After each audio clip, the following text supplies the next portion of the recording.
Assalamualaikum warahmatullahi wabarakatuh. Alhamdulillahirabbil alamin wassalatu wassalamu ala asyrafil mursalin wa ala alihi wa sahbihi wa barik wa sallim. A'udzu billahi minasyaitonir rajim. Bismillahirrahmanirrahim. Qalu in yasriq faqad sarqa akhun lahu min qabl fa asarraha Yusuf fi nafsihi wa lam yubdiha lahum. Ia bermaksud, mereka berkata jika dia mencuri memang saudaranya dulu pernah mencuri, tetapi Yusuf menahan kemarahannya dalam hati dan tidak menampakkan kemarahan itu di hadapan adik-beradiknya, saudara-saudaranya. Puan Hayati sedang pendengar Kim FM yang dirahmati Allah Subhanahu Wa Taala. Syukur pada Allah kita terus berada dalam pengkajian kita mengenai kisah akhlak Nabi Allah Yusuf alaihi salam. Dan kalau kita membaca kitab-kitab tafsir, ada suatu rumusan yang begitu penting disebut oleh almarhum Syekh Qutb rahimahullah Yati, di mana beliau mengatakan sebenarnya surah Yusuf ini berpada dengan 5-6 ayat sahaja sebenarnya, tidak perlu kepada 100 ayat lebih. Kerana kalaulah para Yahudi Ahlul Kitab di zaman Rasulullah sallallahu alaihi wasallam bertanya kepada Nabi, terangkan kepada kami kalau benar anda Nabi, kalau benar kamu ini Rasulullah sallallahu alaihi wasallam, terangkan pada kami kisah bagaimana anak-anak Israel itu berhijrah ke Mesir dan menetap di sana. Soalannya nampak macam memerlukan jawapan mudah. Makna cerita je lah apa yang kamu tahu. Tetapi Nabi SAW tidak mengetahui peristiwa ini. Ia sesuatu yang sangat gaib. Hanya sahaja Allah yang mewahyukan kepada Nabi peristiwa ini. Dan Allah menceritakan mengenai peristiwa penghijrahan anak-anak Israel ataupun anak-anak Yaqub ini dengan 100 lebih ayat, bukan dalam 5-6 ayat. Syekh Qutb mengatakan rupa-rupanya Allah Ta'ala ini dia mahu memberikan suatu apa yang disebut oleh Syekh Qutb sebagai gerakan emosi, harakah atifiyah yang begitu tinggi ke dalam hati pembaca. Supaya sebenarnya boleh Yati ataupun sinam pendengar kalaulah cerita Yusuf ini nak diringkaskan dalam 5 ayat sahaja. Iaitu Yusuf dihumbankan di dalam perigi buta, kemudian Yusuf diambil dan dijual sebagai hamba, di Mesir berjalan jauh, kemudian dihidupkan ataupun hidup di dalam istana, kemudian dipenjarakan dan kemudian menjadi Raja Mesir. Full stop, selesai masalah. Boleh je macam tu. Betul. Tetapi bukan 5-6 ayat, tetapi terlalu banyak dan terlalu panjang ceritanya. Dan Allah Ta'ala tidak memanjangkan cerita pada perkara-perkara yang tidak ada kepentingan. Allah mementingkan moral of the story. Dan ayat yang saya baca tadi, sidang pendengar, menunjukkan akhlak yang sangat dahsyat dan ada cerita di sebalik tabir itu. Apa yang saya baca tadi menunjukkan siapa Yusuf sebenarnya. Yusuf alaihissalam, Nabi Allah Yusuf alaihissalam. Dia seorang yang disebut di dalam ayat tadi, fa'asarraha Yusuf fi nafsihi walam yubdiha lahum. Kita akan tengok sebentar lagi dalam fasa yang seterusnya ini, bagaimana Allah Ta'ala merakamkan sikap yang ada kepada Nabi Yusuf yang boleh jadi tak ada pada kita. Iaitu dia telah diuji dengan suatu perkataan yang cukup menyakitkan hati. Tapi dia fa'asarraha, dia merahsiakan emosi, perasaan, rasa marah di atas perkataan itu diungkapkan secara fitnah kepada dirinya oleh adik-beradiknya. Dan dia tidak menunjukkan emosi air muka yang marah. Ini tak semua orang boleh buat. Betul. Apa cerita di belakang tabir ni sedang pendengar? Apa cerita di belakang tabir? Ceritanya sebagaimana kita kupas pada minggu lepas. Apabila Yusuf mendapat kekuasaan diberikan oleh Allah Subhanahu Wa Taala dengan cara Allah yang tersendiri, Yusuf mahu, Allah Ta'ala mentakdirkan Yusuf telah didatangi oleh adik-beradiknya sendiri. Ini memang kerja Allah.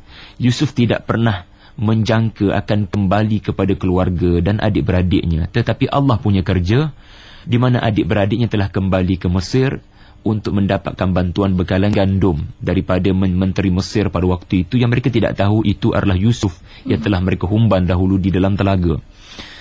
Dan mereka telah datang ke Mesir ni Yati berkali-kali sebenarnya. ini adalah modul daripada Yusuf atas suluhan ataupun pedoman daripada Allah Subhanahu wa taala. Allah Taala sebut, wa kadzalika kidna li Yusuf, demikianlah kami mengatur perencanaan bagaimana Yusuf akan mendidik, menegur, mentarbiah dan menimbulkan bagaimana apa yang pernah dibuat oleh saudara-saudaranya terdahulu.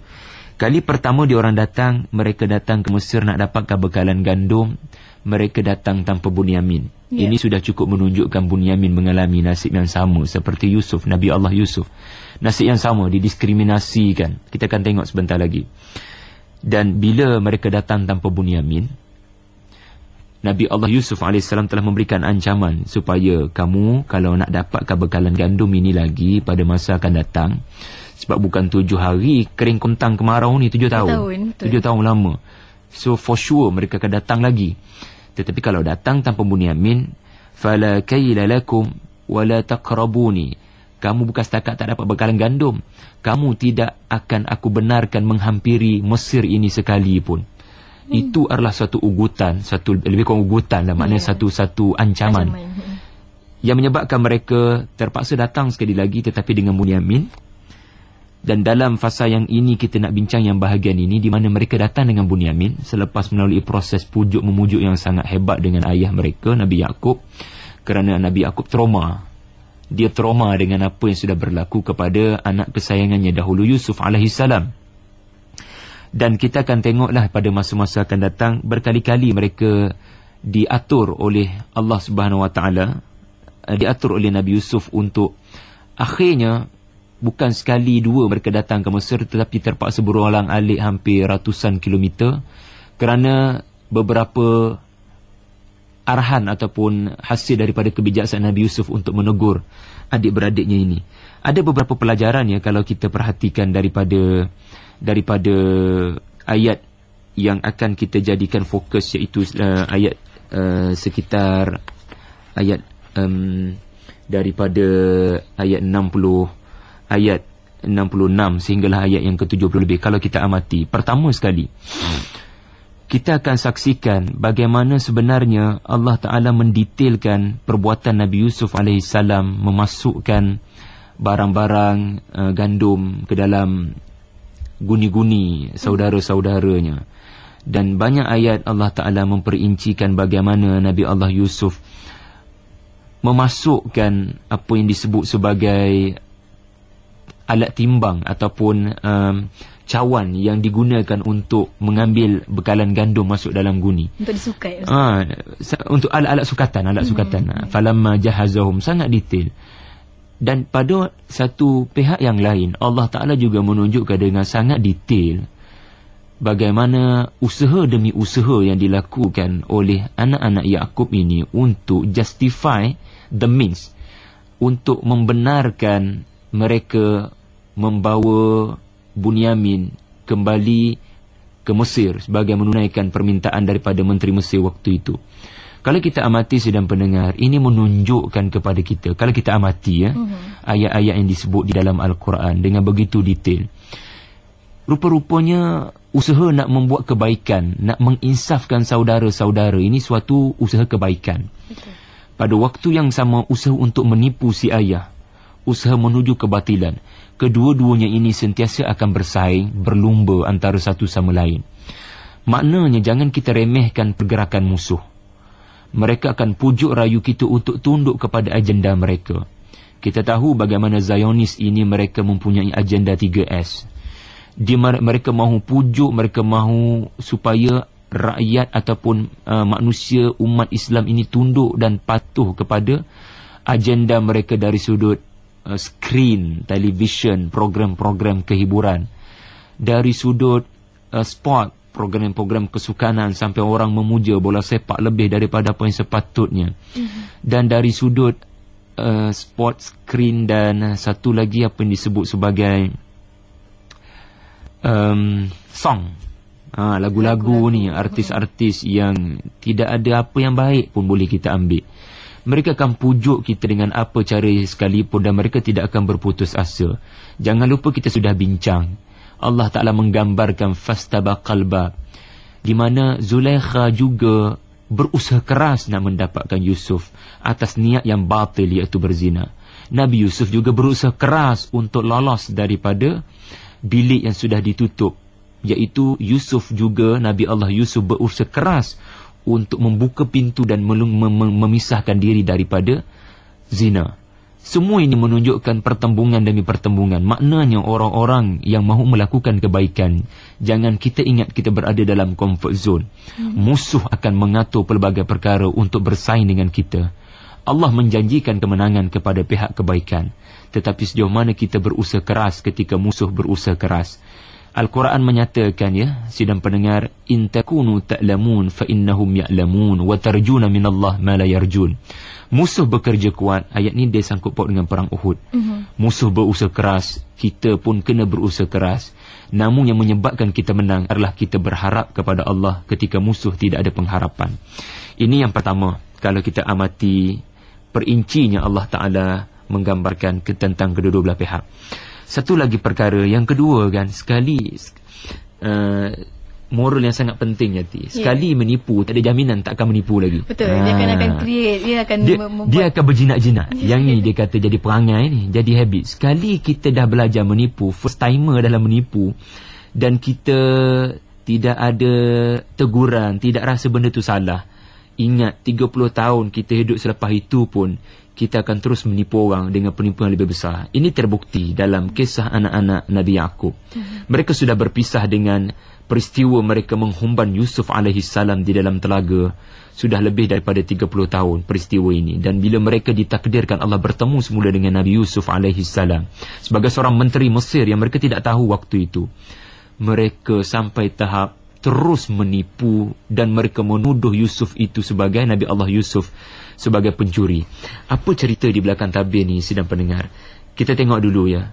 Kita tengok dulu bagaimana anak-anak Yaqub ni pernah menipu Nabi ayah mereka. Mereka mengatakan, wahai ayah, tolong benarkan Yusuf bermain dengan kami. Kami akan jaga mereka. Inna la hafizun wa inna lahu lanasihun dan sebagainya. Pertama dah menipu dah, niat mereka tak baik. Kemudian bila Nabi Allah Yusuf AS dihumban di dalam telaga, mereka bagi tahu kepada ayah mereka, Yusuf dimakan serigala. Mereka menangis-nangis lagi itu dan mereka tunjukkan baju lagi. Makna menipu lagi di situ.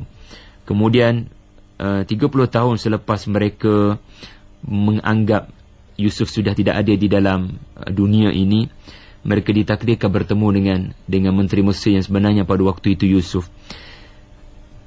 Dan mereka mengatakan suatu perkataan di mana apabila Nabi Allah Yusuf AS ini begitu bijak untuk menegur adik-beradiknya, dengan cara yang bagaimana? Dengan cara apabila adik-beradik ini datang dengan Bunyamin, Nabi Yusuf AS telah menyorokkan Bunyamin itu di satu bilik. Dan Nabi Yusuf mengatakan kepada saudaranya, la tabtais, wahai Bunyamin, inilah saudaramu Yusuf yang pernah dihumban di dalam perigi buta dan telah menyebabkan kita berpisah puluhan tahun. Mulai saat ini kamu akan selamat bersama denganku. Jangan bimbang dan gusar kerana kamu akan selamat bersama denganku insya-Allah. Dan ungkapan ini disebut oleh Nabi Allah Yusuf kepada saudaranya dalam keadaan saudara-saudaranya lain tidak diketahui. Maknanya Nabi Yusuf nak bagi tahu kepada Bunyamin, kita ada plan nak buat sekejap lagi. So kamu kena faham, wahai Bunyamin, plan ini adalah untuk kebaikan saudara-saudara kita juga yang telah melakukan diskriminasi, kejahatan dan penyakit hati ini kepada kita. Jadi apa yang dibuat oleh Yusuf, Nabi Allah Yusuf bijak. Dia nak ni satu benda penting, Yati. What you give, you get back. Apa yang pernah kita buat dulu, kita akan dapat balik. Apa kejahatan yang pernah kita buat pada hari ini, ingat, kita tak akan berlepas. Kita tak akan terlepas. Adalah caranya Allah Ta'ala akan kembalikan perbuatan tu kena atas batang hidung kita sendiri. Dan pada waktu tu kita rasa sendiri macam mana. Ada orang tak ditunjukkan di dunia, tetapi Allah akan tunjukkan perbuatan itu di akhirat nanti. Apakah perbuatan itu, sidang pendengar? Di mana Nabi Yusuf ni nak didik kepada adik-beradiknya, korang semua ni pernah mencuri. Korang semua ni pernah mencuri, dalam erti kata pernah menyebabkan, pernah mencuri Yusuf ini daripada terus berada dalam perhatian dan dakapan ayahnya. Maknanya bawa lari someone dihumban dalam telaga, maknanya mencurilah tu. Dengan pelbagai justifikasi, dengan pelbagai cara untuk menipu. Jadi macam mana dia nak bagi tahu kepada adik-beradiknya ini satu penyakit hati yang sangat-sangat berbahaya. Caranya macam mana? Dia telah memasukkan bekalan gandum ke dalam guni-guni adik-beradiknya seperti biasa. Seperti biasalah menunaikan bertindak adil kerana saudara-saudaranya telah kembali dengan barang-barang yang telah dipulangkan dulu pun. Sistem barter yang telah kita bincang. Tetapi sedar tak sedar Nabi Yusuf menggunakan tenaga kerjanya untuk memasukkan alat penimbang. Ada orang kata alat penimbang, ada orang kata cawan emas diraja, tetapi yang penting alat untuk memasukkan gandum. Telah dimasukkan sekali dengan gandum-gandum tu di dalam guni yang dimiliki oleh Bunyamin. Tetapi perkara ini dilakukan dengan sangat rahsia, tidak disedari oleh adik-beradiknya. Dan apabila bekalan gandum sudah cukup, saudara-saudara Yusuf ini ingat mereka sudah boleh pulang dengan mudahnya. Tetapi apa yang berlaku adalah pegawai kepada Nabi Allah Yusuf telah menjerit, "Wahai kafilah, innakum lasarikun." Kamu semua ni pencuri kah? Sebab apa? Telah kehilangan alat penimbang ataupun cawan diraja tadi, telah dilaporkan berlaku kehilangan. Dan anak-anak Yusuf ini, mereka terkejut. Kenapa mereka yang dituduh?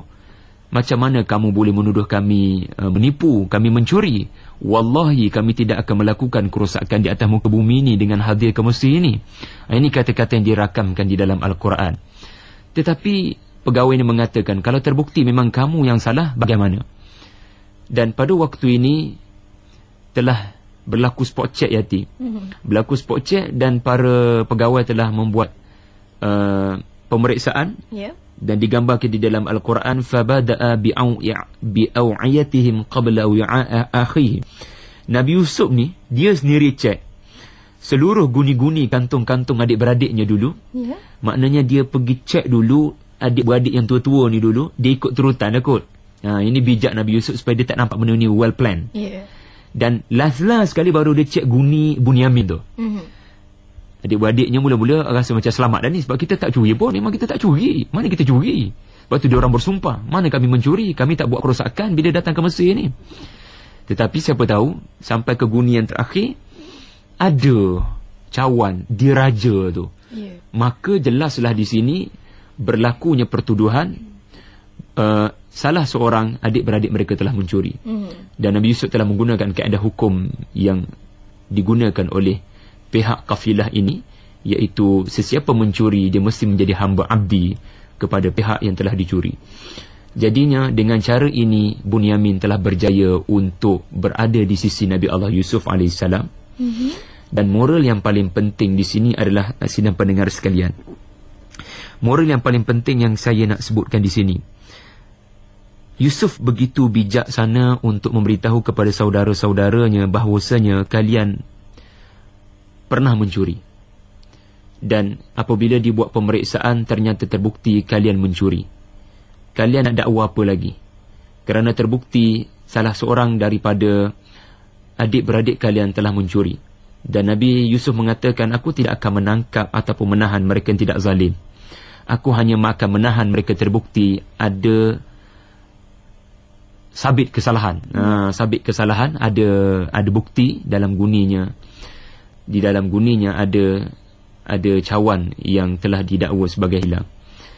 Dan apa yang berlaku, Allah Ta'ala menggambarkan tidak ada poin lagi di pihak adik-beradik Yusuf untuk defend diri mereka. Bahkan mereka mengeluarkan satu kata-kata yang cukup menyakitkan hati menyakitkan hati Nabi Yusuf, yang saya baca awal tadi. Qalu in yasrik faqad saraka akhul lahu min qablu. Apabila dituduh oleh pegawai diraja mereka mencuri dan terbukti mencuri, tiba-tiba respon daripada adik-beradik Yusuf, sebenarnya bukan setakat Bunyamin itu mencuri, Yusuf dulu pun pernah mencuri. Allahu Akbar. Tiba-tiba keluar, secara tiba-tiba mereka tak tahu nak defend apa. Allah nak tunjuk. Allah nak tunjuk apa dalam hati mereka. Bunyamin memang macam ni lah kot. Bukan setakat dia sebenarnya. Dia punya Yusuf dulu pun memang macam tu. Apa yang ditunjukkan di sini, Syed Qutb mengatakan dendam mereka kepada Yusuf tu masih lagi ada sampai sekarang. Walaupun dah berpuluh tahun. Berpuluh tahun masih lagi ada dan terbongkar dan terkantoi. Dan memang Nabi Yusuf dapat merasai dahsyatnya dendam mereka kepada dirinya, dan Nabi Yusuf bertindak sebaliknya. Fa'asarraha, dia tak balas balik dalam bentuk perkataan, dan dia tak balas balik dalam bentuk emotional respon. Dan dia hanya mengatakan antum syarrum makanan. Dalam bahasa Arab, ini adalah suatu uslub bagi menghentikan perdebatan dan perbalahan. Cukup setakat ni. Berhentilah nak salahkan orang ke apa. Antum syarrum makanan. Sebenarnya ini semua menunjukkan, kalau kamu duk ungkit-ungkit lagi, ini menunjukkan kamu yang teruk sebenarnya. Ini lebih kuranglah dalam bahasa Arab. Syed Qutb dia orang bahasa, dia mengkaji. Dan apa yang dibuat selepas itu adalah adik-beradik ni merayu, tolong. Kami dah janji dengan ayah kami sebelum daripada ini, bahkan kami bersumpah atas nama Allah, kami mesti pulang dengan Bunyamin. Kami akan pulang semuanya dengan selamat.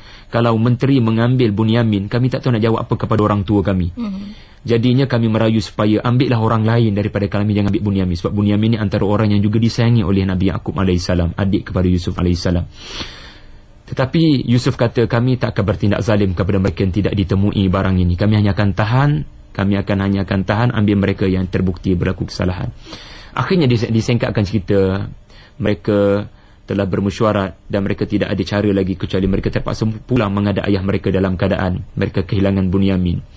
Dan juga kehilangan orang yang paling tua daripada mereka. Dia panggil abang sulung diorang. Kerana abang sulung dirakamkan di dalam Al-Quran, qala kabiruhum, mereka mengambil tanggungjawab. Abang mereka ni ambil tanggungjawab supaya ayah tak rasa sangat ini satu perancangan. So abang sulung diorang pun stay di Mesir untuk mengintip dan melihat apa akan berlaku kesudahan kepada saudara mereka Bunyamin ni. Jadi itulah yang saya nak sebutkan di sini, sidang pendengar, satu moral yang paling besar. Allah Ta'ala tunjuk bagaimana proses pemeriksaan berlaku kepada adik-beradik Yusuf, dan terbukti sebenarnya mereka salah atas perancangan yang telah diatur oleh Allah. Dan ini cara Nabi Yusuf nak bagi tahu kepada kita, sebenarnya kepada kita. Kerana Quran ini dituju kepada kita, walaupun Nabi Yusuf tuju kepada adik-beradik dia. Pemeriksaan itu berlaku di atas dunia, dan adik-beradik Yusuf merasai tempat orang yang dizalimi, dituduh dengan pertuduhan yang tidak kena. Ingat, kita di atas dunia ni pun mungkin kita boleh berlepas diri, escape daripada dosa yang kita buat. Tetapi jangan lupa, di akhirat nanti akan berlaku proses falamma jahazahum. Akan berlaku spot check, akan berlaku pemeriksaan. Dan pada waktu itu Allah Ta'ala akan menunjukkan bukti bahawasanya kamu pernah menghumbankan Yusuf di dalam telaga. Kami tayangkan balik yauma tublas sarair, kami tayangkan balik semua rahsia-rahsia yang mana bukti rakaman CCTV Allah Ta'ala ini, kamu nak deny macam mana tak boleh. Demikianlah kita pada hari ini. Perbuatan mana kita buat secara rahsia dengan geng-geng kita yang mungkin sama-sama jahat seperti adik-beradik Yusuf ini, ingat, Allah akan tunjuk balik, dan di waktu itu bukti itu kamu tak boleh nak deny. Betul. Dan pada waktu itu kamu insaf. Kalau adik-beradik Yusuf insaf di dunia, alhamdulillah, mereka melafazkan istighfar dan memohon kepada ayah mereka bertaubat bagi pihak mereka, memohon ampun bagi pihak mereka. Kesempatan lagi Ustaz ya? Masih lagi sempat atas dunia ini. Dan Yusuf tahu dia mesti menegur adik-beradiknya sebelum mereka mati. Sebab kalau mereka mati dengan penyakit hati macam tu, bahaya besar akan berlaku kepada mereka di akhirat nanti. Kita belum tentu. Ada orang nak tegur kita. Ini orang tegur kita, kita naik kepala. Kamu jaga kain kamu, jaga tepi kain kamu. Kita jaga tepi kain masing-masing lah kan, kubur masing-masing. Tetapi ingat, siapa, bila Allah Ta'ala dah tunjuk akhirat nanti, menangis pada waktu tu tidak ada guna dan tidak ada manfaat. Betul. Jadi wallahu alam tuan-tuan, mudah-mudahan kita belajar. Dia punya cerita panjang, tapi kita nak ambil satu moral sahaja. What you give, you will get back, insyaAllah. InsyaAllah. Jadi subhanallah, cerita sangat menarik petang ini. Sambil-sambil cerita sebenarnya banyak informasi yang dapat kita kongsikan, tarbiyah untuk diri sendiri Ustaz ya, alhamdulillah. Dan bercakap tentang itu juga bagi anda yang di luar sana ingin sama-sama berinteraksi, boleh juga terus letakkan komentar anda di Facebook ikim.fm yang telah kami sediakan. Dan Ustaz, bila cakap tentang tadi Ustaz di awal tadi cerita tentang berapa perinci yang maknanya detail untuk setiap perkara. Dan Rasulullah sendiri je bila berhijrah pun detail dengan plan dan segala bagai. Dan bagaimana kita nak plan kehidupan kita ni, dalam arti kata kita plan sebaiknya, sedetail yang mungkin sebagaimana yang telah diajar oleh Nabi Yusuf AS. Soalan yang bagus, Yati ya. Apabila kita mahu berhijrah, kita mahu melakukan perubahan pada diri, kita perlukan pelan bertindak yang terperinci. Bukan maksud saya terperinci tu tebal-tebal dia punya kertas menulis dia punya ciri-ciri perubahan diri, tetapi kita perlu jelas. Maksud saya jelas, kita mahu berubah menjadi somebody, menjadi semuanya seperti apa. Dia tak boleh sekadar kita kata saya mahu jadi orang yang soleh. Itu satu kenyataan yang terlalu ringkas. Kita mesti detail. Soleh sebagai orang kaya ke? Okey, soleh sebagai orang kaya yang berapa income, nak sedekah kepada siapa, apa sejarah nak dibuat dengan kekayaan itu, berapa target non-Muslim, mudah-mudahan terasa dan melihat Islam ini indah hasil daripada sedekah kita. Maknanya kita perlu detail. Apa yang kita belajar daripada Nabi Yaqub AS? Nabi Yaqub AS dia tidak hanya berdoa dan bertawakal sahaja. Dalam konteks kita ni, kalau nak berubah, kita tidak boleh hanya semata-mata berdoa sahaja, ataupun hanya sekadar orang kata hangat-hangat tahi ayam dengan perkataan sahaja. Kalau dalam bahasa anak muda dia panggil poyo, just cakap macam tu je, nak baik, mengaku nak jadi baik, tapi tidak ada keazaman yang tinggi. Saya tidak sebut daripada sidang pendengar bagaimana prinsip tawakal yang ada pada Nabi Yaqub. Dia tahu anak-anaknya merayu, memujuk dengan macam-macam cara supaya Bunyamin kembali diberikan keizinan supaya dapat balik bekalan gandum yang lebih banyak. Nabi Yaqub trauma sangat. Korang menipu sebenarnya ni. Tapi Nabi Yaqub dia tak ucap macam tu.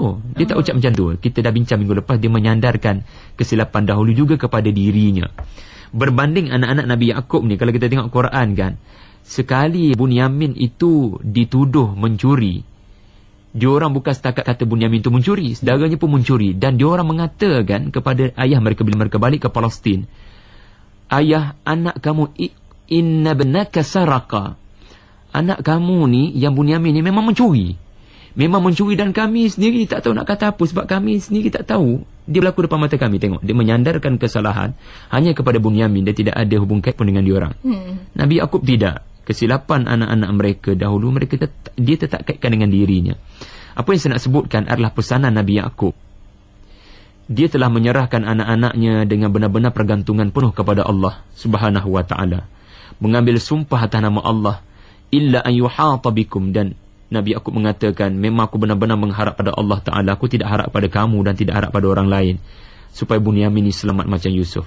Kecualilah benar-benar berlaku kepungan musuh ke apa. Cuma aku nak pesan, aku nak habaq pada kalian semua. Bahasa Kedah pula.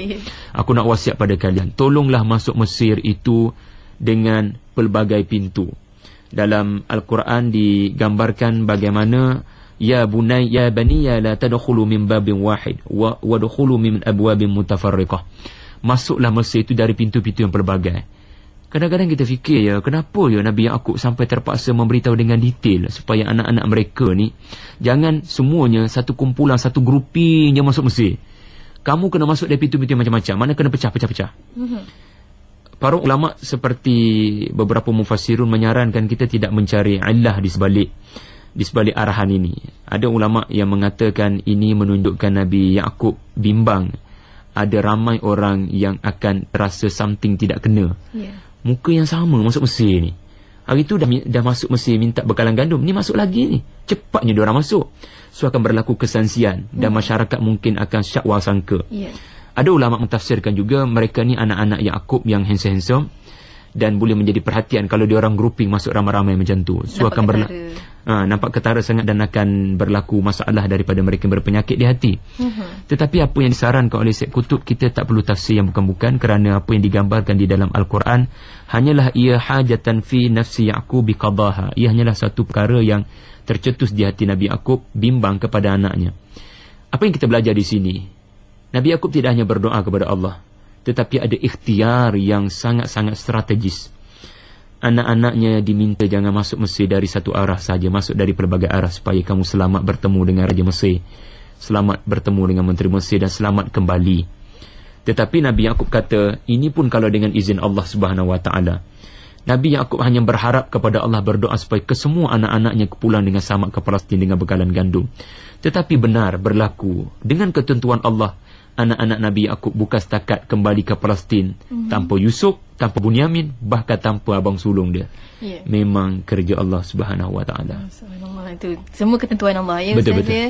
Dan di awal tadi Ustaz juga nyatakan bahawa setiap apa yang kita lakukan akan kembali kepada kita. Akan kembali kepada you kita. get back, ya, Ustaz, ya. Dan kalau kita lihat daripada apa yang telah diajarkan daripada cerita-cerita daripada Nabi Yusuf AS dan juga Nabi Yaqub AS, ya, bagaimana cara mereka menangani sesuatu dengan hati yang bersih, Ustaz. Ya, betul. Dan cakap hati bersih ni macam mana sebenarnya kita nak didik anak-anak generasi kita, ya, sekarang ni mempunyai hati yang bersih untuk kita mempunyai pemikiran, akal fikiran yang lebih tinggi seperti mana Nabi Allah Yusuf AS dan juga Nabi Yaqub. Saya kira betul, kita memang memerlukan pendidikan spiritual. Dan ada banyak sebab Nabi SAW dalam sejarah dibelah dadanya hampir 2 kali. Kalau saya baca kitab Sirah Rahik Makhtum tu, peristiwa Syaqqus Sadri, dibelah dada, dibersihkan hati dan disucikan dengan air Zam-Zam. Bahkan 2 kali, bahkan sebelum menerima salat pun. Kadang-kadang saya terfikir, kenapa ya Nabi yang sudah begitu mulia perlu dibersihkan hati? Mungkin ada mesej kepada kita. Walaupun peristiwa ini disebut sebagai irhas ataupun peristiwa yang Nabi belum menjadi Rasul, tetapi ajaib. Bagi saya, ia tetap mempunyai mesej dan moral kepada kita.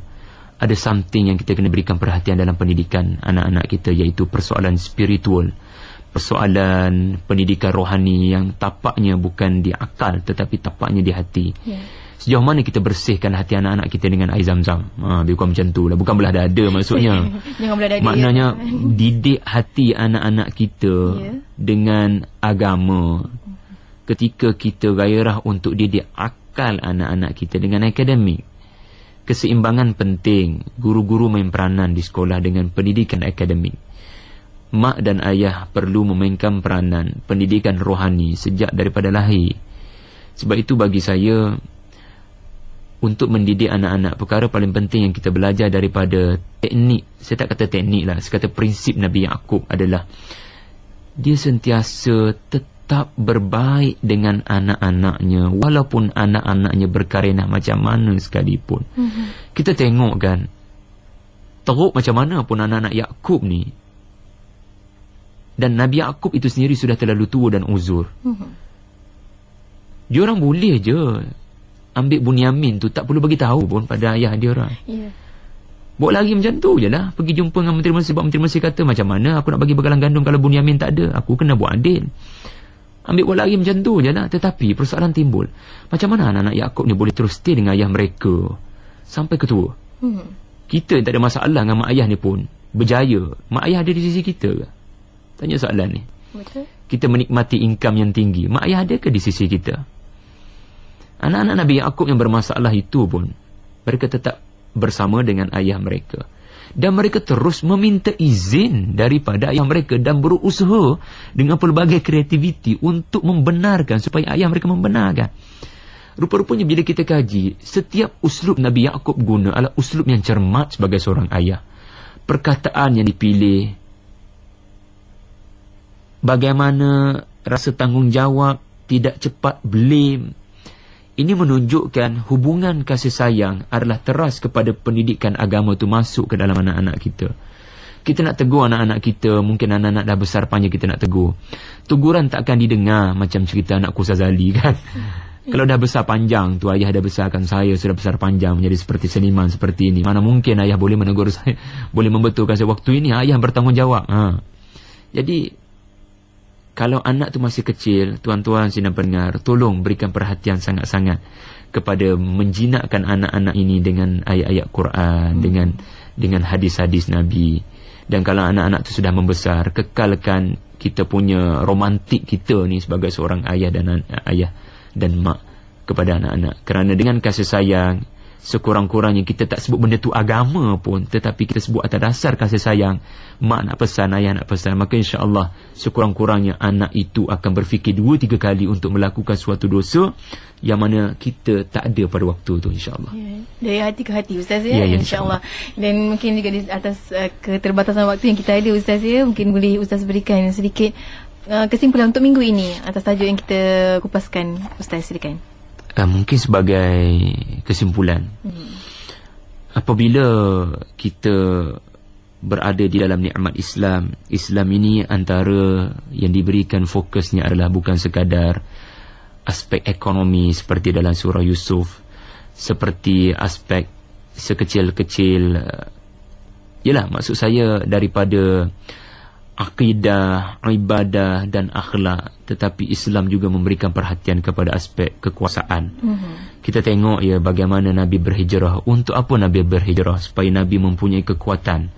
Nabi tidak lagi mudah dibelasah oleh para musyrikin, dan Nabi boleh memberikan amaran dan kegerunan. Al-an naghzuhum wa la yaghzunana. Dulu kita defensif, sekarang kita ofensif sekiranya mereka ofensif kepada kita. Sebab itu antara hikmah Nabi Yusuf ditonjolkan sebagai seorang menteri, bukan sebagai seorang Nabi sahaja, supaya nampak di situ akhlak dan kredibiliti sebagai seorang yang ada kuasa. Sebab itu Nabi Muhammad SAW berhijrah, supaya musuh tidak lagi memandang remeh kepada agama ini. Nabi Yusuf AS, dia tak pernah mampu memberikan kata-kata balas kepada adik-beradiknya, bahkan jauh sekali daripada memberi kata dua ketika dia dianiaya oleh adik-beradiknya. Tapi kita belajar dalam fasa dia menjadi penguasa menteri, dia telah memberikan kata dua kepada adik-beradiknya. Inilah first time dia bagi kata dua. Korang kalau tak buat Bunyamin, jangan harap aku nak bagi bekalan gandum ni. Macam lebih kurang kata dua lah tu. Ini menunjukkan kekuasaan digunakan untuk menggurunkan musuh. Sebab itu penting Islam mementingkan kekuasaan pemerintahan, supaya musuh, apabila umat Islam tidak ada kekuatan, tidak ada kekuasaan, kita tengok apa yang berlaku pada umat Islam pada hari ini. Kita tidak ada khilafah, kita tidak ada kekuatan yang boleh mempertahankan nyawa dan maruah umat Islam. Tengok lagi, dengan kekuasaan Nabi Yusuf dapat melindungi Bunyamin daripada terus didiskriminasikan. Dan insya-Allah di kemudian hari Nabi Yusuf menggunakan kekuasaan ini untuk menjaga ayahnya, maknya, adik-beradiknya sendiri daripada keadaan Palestin yang kemarau panjang dengan begitu dahsyat. Jadi tuan-tuan, kita perlu berpolitik gaya Nabi Allah Yusuf AS. Orang panggil politik yang berteraskan akhlak, insya-Allah, mudah-mudahan. Wallahu a'lam.